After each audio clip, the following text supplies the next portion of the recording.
Hey everyone, I'm Luisa Campos. And I'm Jacob Camilon. This is Ward Autocomplete Interview. We're going to be asked about Carol Gilligan's documentation and insights about a woman's place in a man's life cycle. Well, it certainly taps into the potential of another perspective that psychologists have yet to develop until Gilligan pointed it out. That is true. To learn more about it, let's begin. First question: how did Carol Gilligan define conceptions about human life? So, according to Gilligan, conceptions about human life are structured attempts to map out different stages of experience people go through in life, and the nature of these conceptions depend on the observer's perspective.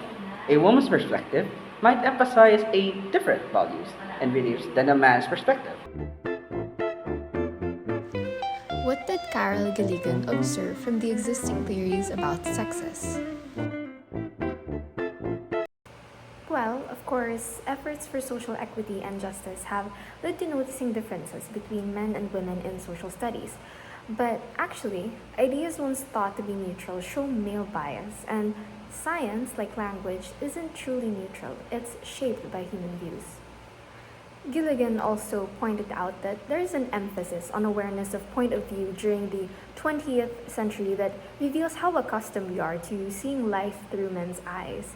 And basically, psychological theorists have adopted male life as the norm and shaping women's identities using masculine traits. In the context of morality, Lawrence Kohlberg found that boys are more developed than girls. Kohlberg's parameters of high-level morality is the adherence to norms and laws of society, which boys in his study possessed, whereas girls scored a lower level in his parameters, which is concerned with being a good person in order to maintain the goodwill and approval of others. So, according to psychologists, if you make a woman out of a man, you are bound to get in trouble due to the narrative of Adam and Eve, wherein the woman is deemed to be deviant because she ate the forbidden fruit. Now, what were the psychological theories that Carol Gilligan cited about human development in the male perspective? Before we go over them, I'll just point out that Gilligan divided her discussion into three stages of human development, namely early childhood, middle childhood, and adolescence. So, from what Gilligan found, developmental theory's tendency to project a masculine image stem from Sigmund Freud's psychosexual theory, which centers on the male child's experiences leading up to the Oedipus complex. This centers on the early childhood. The Oedipus complex is considered to cause the first process of individuation. Now, there were some contradictions posed for his theory due to the difference of female anatomy. And, according to Freud, since women do not have the genitals of men, they develop differently, which he considered a developmental failure. So, in solving the Oedipus complex and forming a superego, also called morality, there is an experience of castration anxiety which women do not undergo.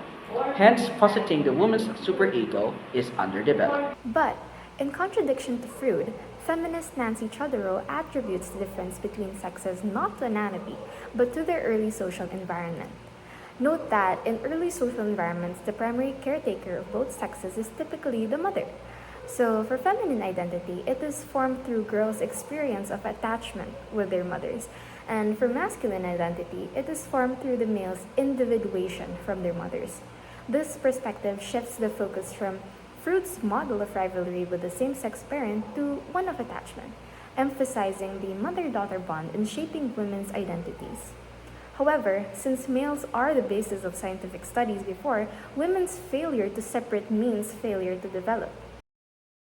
Moving on, sex differences observed by Chodorow in early childhood are also observed to appear in middle childhood as observed by Jean Piaget, through the games children play.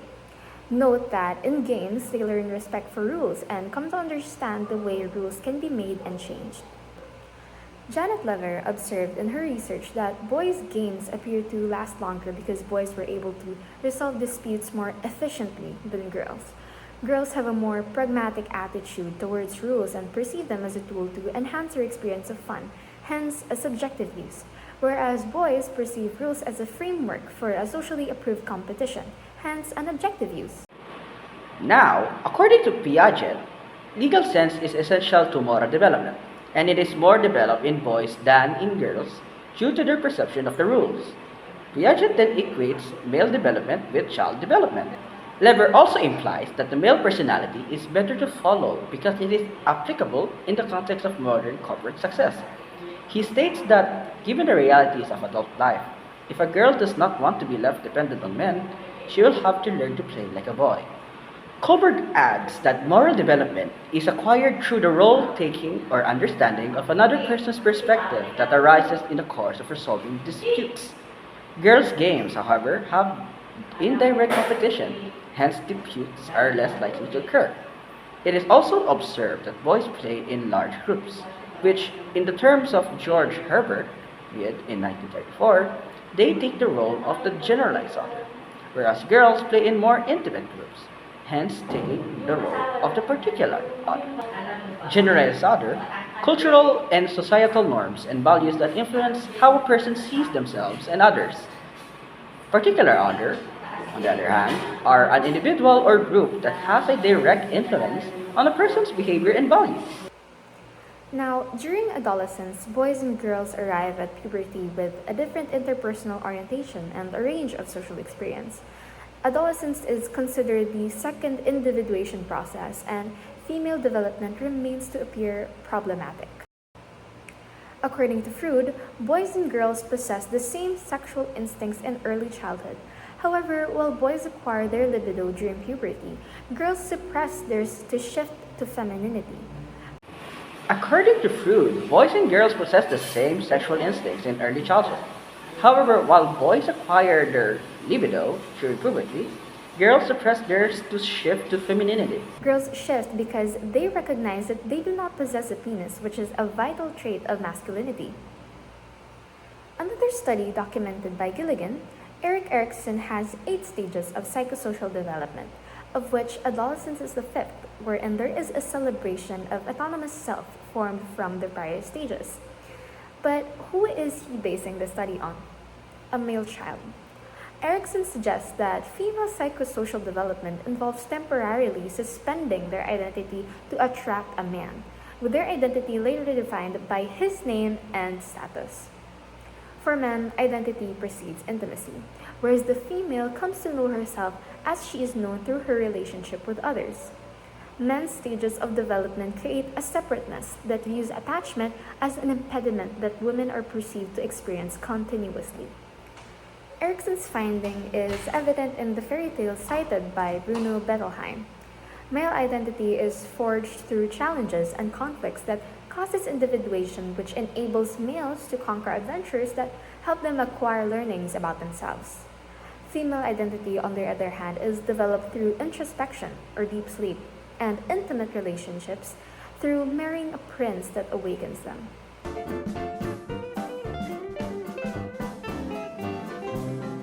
Women's anxiety about competitive achievement is what Mortimer Horner in 1972 found to be wrong about them.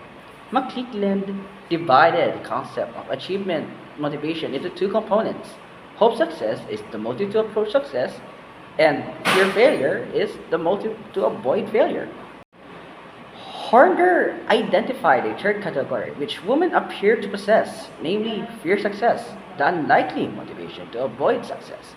This category exists because for most women, success results in negative consequences, such as social rejection and loss of femininity. Men, however, are perceived to have the right to feel good about his success. In Erikson's elaboration on identity crisis, he cites that the life of George Bernard Shaw, wherein the pressure of early achievement can lead to identity crisis, rather than simple anxiety about competition. For women, societal expectations and personal aspirations can create social conflict. Their anxiety stems from social dynamics, rather than mere inability to compete.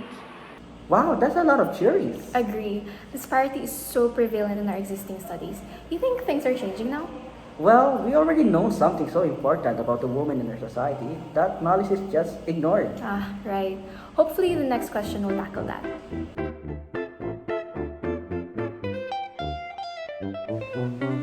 how does Carol Gilligan define a woman's place in a man's life cycle?